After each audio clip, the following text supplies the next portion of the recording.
Honduran electoral council Marlon Ochoa denounced several irregularities detected during the presidential elections of November 30th, denouncing them as the most manipulated in the country's democratic history.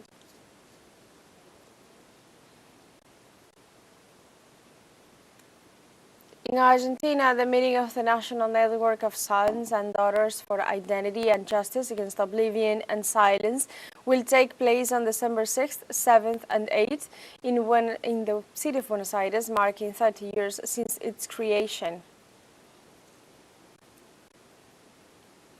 And in Palestine, 8 people were killed and 16 injured in new Israeli aggressions in the Gaza Strip.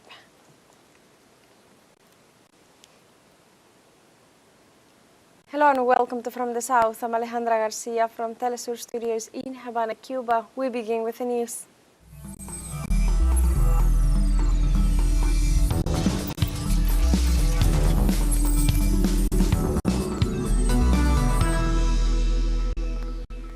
Honduran electoral council Marlon Ochoa denounced several irregularities detected during the presidential elections of November 30th, denouncing them as the most manipulated in the country's democratic history and also condemning the process' lack of transparency. Speaking at a press conference on Thursday, Ochoa read a statement entitled Electoral Coup 2025, where he denounced that the preliminary election results transmission system trap is a real trap, whose deficiencies prevent certainty about the results at the presidential and deputy levels, in line with the accusations of candidate Rixi Moncada from the Libre Party about electoral fraud. In this regard, the councilor presented 7 key points detailing irregularities such as the elimination of biometric control, errors in 86.6% of the records, and the automatic transfer of votes. We are perhaps in the least transparent election in our democratic history, and I believe that this election will be remembered in history, not only for what we are seeing through what is taking place in the disclosure system, not only because of the vote buying that occurred on election day, also not only because of the intimidation to which thousands of people were subjected in all the towns of Honduras, but also it is an untransparent and fraudulent election because of the vulgar foreign intervention that has existed. Never in the history of the Latin American region there has been such manipulation of an election as has occurred in this election. We are faced with the most manipulated election in our history, surpassing even the 2013-2017 election. To the Honduran people, what I can tell you is that you can expect absolute transparency from me. And also in Honduras, the International Observation Mission of the American Association of Jurists presented a preliminary report on its work in the general elections in Honduras. The report highlighted the extreme seriousness of the external interference in the Honduran electoral process, particularly the statements made by the President of the United States and the President of Argentina, which have placed the democratic legitimacy of the process in crisis and constitute a flagrant violation of the Honduran people's right to self-determination. Likewise, the mission expressed its deep concern regarding the leaks that occurred within the National Electoral Council, which were detailed in the report and could distort the legitimacy of the electoral process.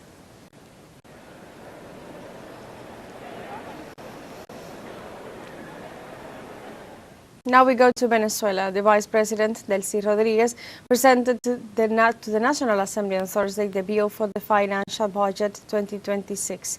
During her presentation, Rodriguez stressed that the document was made amid a special context characterized by an unprecedented siege and threat against the Bolivarian nation by the United States government.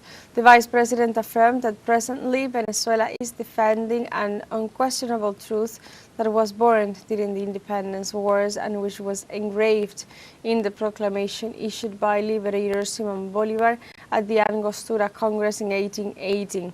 Rodriguez emphasized that Venezuela is telling the world today that it has reinvented itself, that it will not surrender to any power, and that it is totally an independent nation.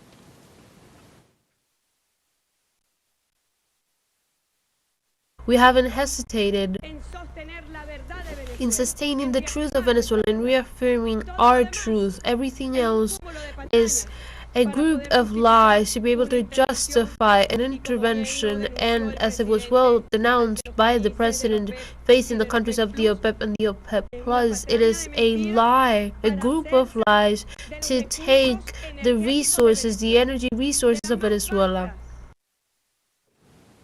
Also in Venezuela, the head of state Nicolás Maduro emphasized that the Venezuelan people would resort to armed struggle solely for the purpose of defending the peace and sovereignty of the country in the face of threats from the United States. And also during his program, Maduro Live de Repente, the president endorsed the words of Venezuela's permanent ambassador to the United Nations, Samuel Moncada, which seek to restore international law, put an end to unilateral coercive measures imposed on free peoples, and ensure that peace prevails in the world. On the other hand, the head of state approved the request submitted by the National Institute of Civil Aeronautics to keep the vital return to the Homeland Government Plan in place, which guarantees the continuity of repatriation operations and family reunification in the country.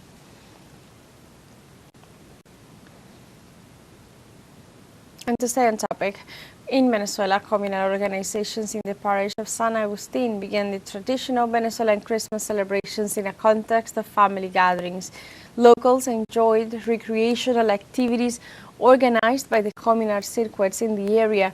The activities are part of the Happy Christmas plan promoted by the Venezuelan government during this season. Year after year, the communal event reiterates the position of peace and resilience sustained by the Venezuelan people amid growing tensions due to the military threat exercised by the United States over the South American country.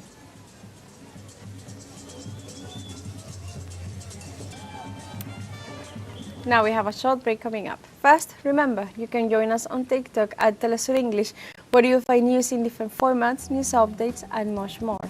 We'll be right back. Stay with us.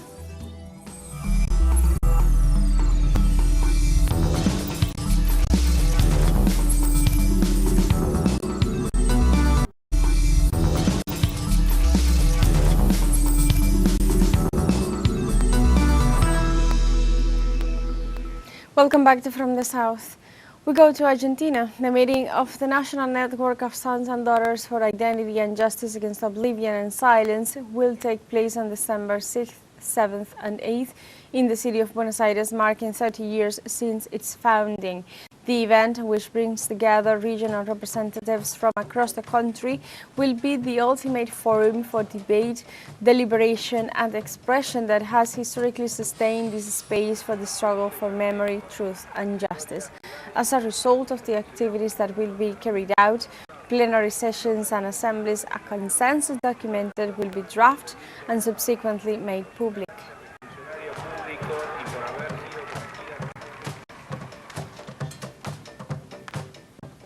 And also in Argentina, 21% of industrial companies reduced their workforce in October due to a drop in production, according to the quarterly survey by the Argentine Industrial Union Research Center.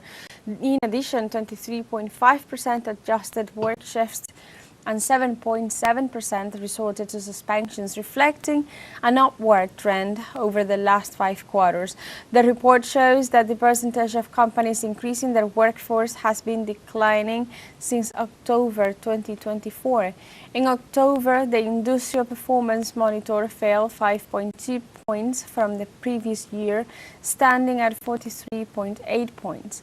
The closure of these companies led to the loss of 276,000 2,624 jobs, 55,941 of which were in industry.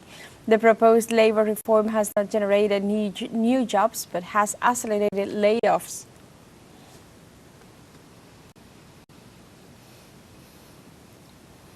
We change of topic. Human rights defenders condemned the proposal by far-right presidential candidate Jose Antonio Cast to release prisoners convicted in Chile for crimes against humanity. The proposal to pardon human rights violators represents a painful step backward and a direct affront to victims and their families, they warned. Also, the presidential candidate is in favor of pardoning prisoners over the age of 70 with terminal illnesses, such as those in Punta Peuco prison. Miguel Krasnov, sentenced to more than 1,000 years in prison for crimes committed during the Pinochet regime, is being held there. The statement warns that any attempt to reverse court rulings or seek impunity will only deepen Chile's wounds.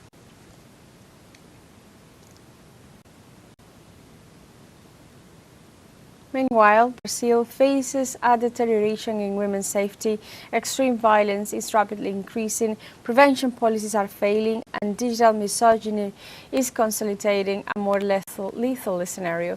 According to the portal Brazil de Fato, the South American giant is not currently a safe country for women. Although their assistance policies and a relatively structured support network, prevention is fragile and uneven due to hostility towards women, especially on the internet. According to the Laboratory for the Study of Femicide, in the first half of 2025, 950 femicides were recorded. In October alone, 177 women were murdered and another 375 survived attempted hate crimes.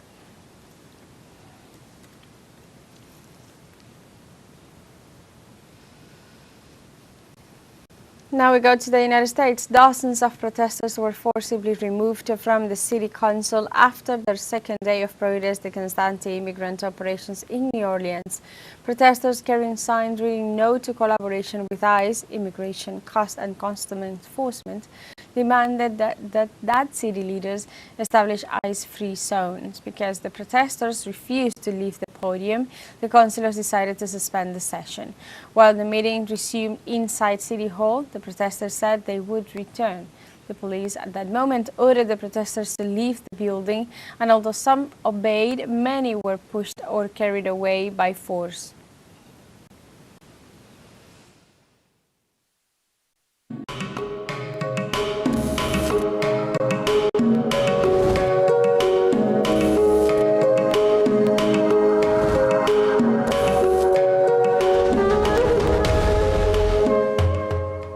Now we have some cultural moments. In Cuba, the 46th edition of the International Festival of New Latin American Cinema began in Havana and will take place in all cinemas of the capital from Thursday 4th until the 14th of December.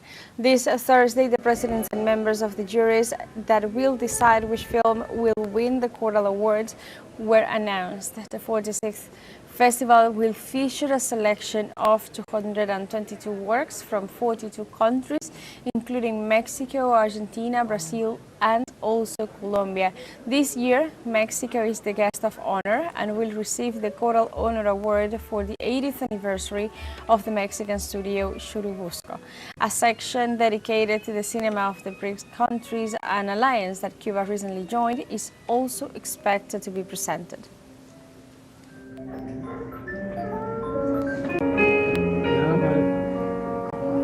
And in Uruguay is filled with the best regional and international jazz as it kicks off the 18th edition of its Montevideo Jazz Festival, an event that celebrates the history and vanguard of the genre. The inauguration coincides with the 75th anniversary of the Hot Club de Montevideo, the oldest in Latin America, which will celebrate its history together with guests from the local scene. The lineup brings together prominent musicians from Italy, Germany, and Portugal who will offer concerts and contemporary performances in various venues around the city. The event will culminate on Sunday at the emblematic Solis Theater with a performance by the Montevideo Big Band, which will close these 4 days of musical celebration.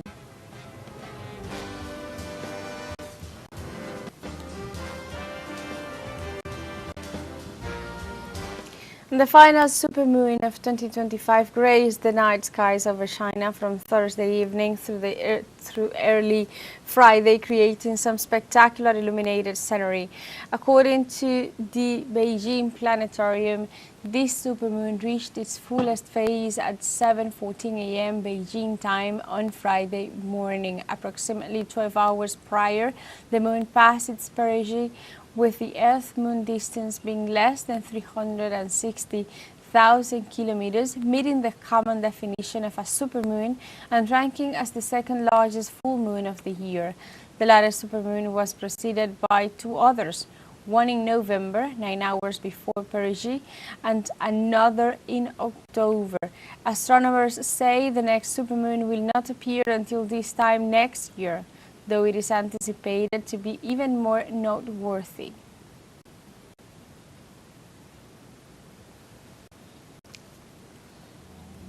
And now we have a second short break coming up. Before, we invite you to visit our Facebook page at teleSUR English. There you'll be able to watch our top stories, special live coverage and much more. Follow our page and to activate the notification button to stay up to date on the world's most recent events. On a short break, we'll be right back.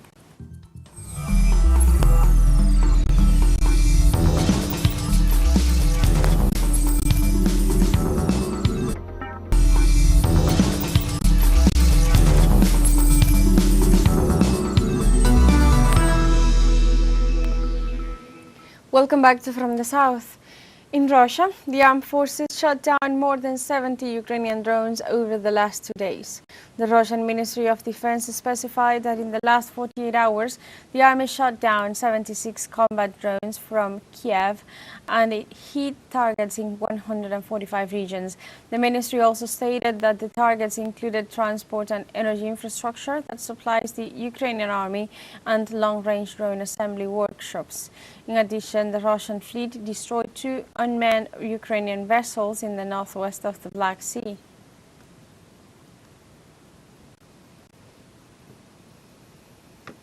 In other news, hundreds of Japanese citizens protested outside Prime Minister Sanae Takaichi's official residence, demanding she retract her recent statements on Taiwan. Our correspondent in China, Bruno Falsi, brings us more details. Hello to the companions of teleSUR and all the audience watching us. I am in Beijing now, in the capital of China, to report about the recent protest against the Prime Minister of Japan, where the Japanese citizens, for the third time in just a few weeks, gathered outside the Prime Minister official residence, demanding that she retract her controversial statements about Taiwan and rejecting any rhetoric that could incite in military conflict. The protesters carried banners with messages such "Against War" and "Takashi resign," while chanting slogans to halt military expansion and missile deployment. This demonstration reflects a widespread rejection of any stance that might contradict Japanese commitment to the peace, signed in 1947 Constitution, and this prohibits country from resorting to war and military force to resolve international disputes. It's important to remember that according to the United Nations and Japan's own official positions, Taiwan is considered part of China. Therefore, any statement that implies that the possibility of foreign military intervention in the region violates the principle of state sovereignty and international law, and also reopens historical wounds from the Japanese occupation and war committed in the China during the Second World War, where Japanese Empire exterminated more than 35 million Chinese civilians. With this news from here, Beijing, we go back with you in the studios in La Habana, Cuba. And on Friday, China and France issued a joint statement focused on expanding cooperation in peaceful nuclear energy in the fight against climate change and for energy security. Both countries agreed to deepen technical exchanges on the operation of third-generation reactors, the extension of power plant lifetimes, and radioactive waste management. They emphasized that technological innovation is key to improving the safety and competitiveness of nuclear energy. They recognize the importance of coordinating efforts in the nuclear supply chain, including fuel, equipment, manufacturing, and uranium resources to ensure its stability, safety, and sustainability.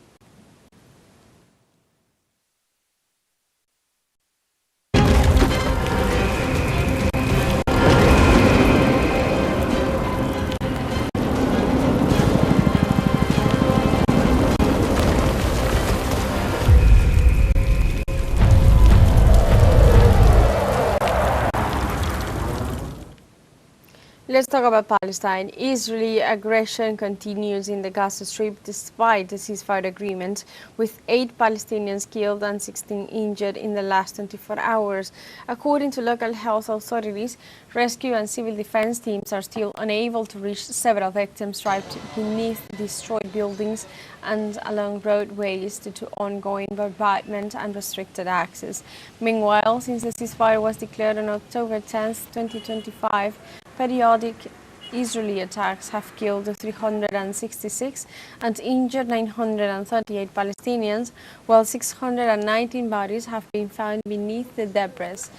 This brings the death toll since the latest escalation of the conflict on October 2023 to 70,125, with 171,015 others injured.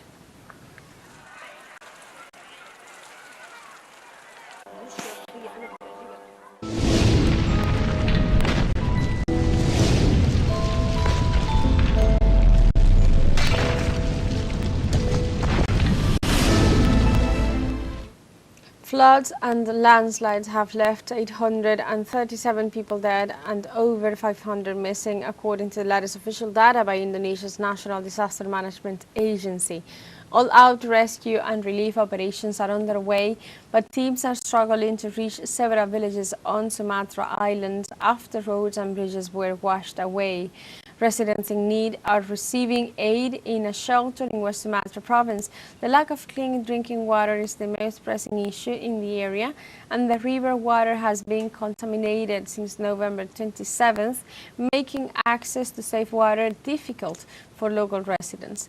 Displaced the residents said their homes were destroyed by flooding and they are being evacuated to shelters, and supplies are also being distributed, but resources remain limited.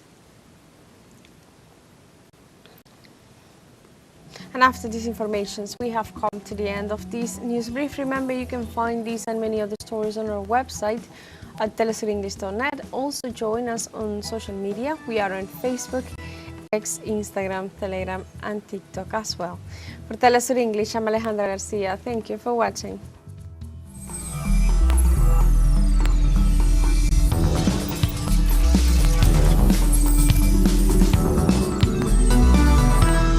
El mundo se mueve constantemente y todos los días se generan nuevos sucesos.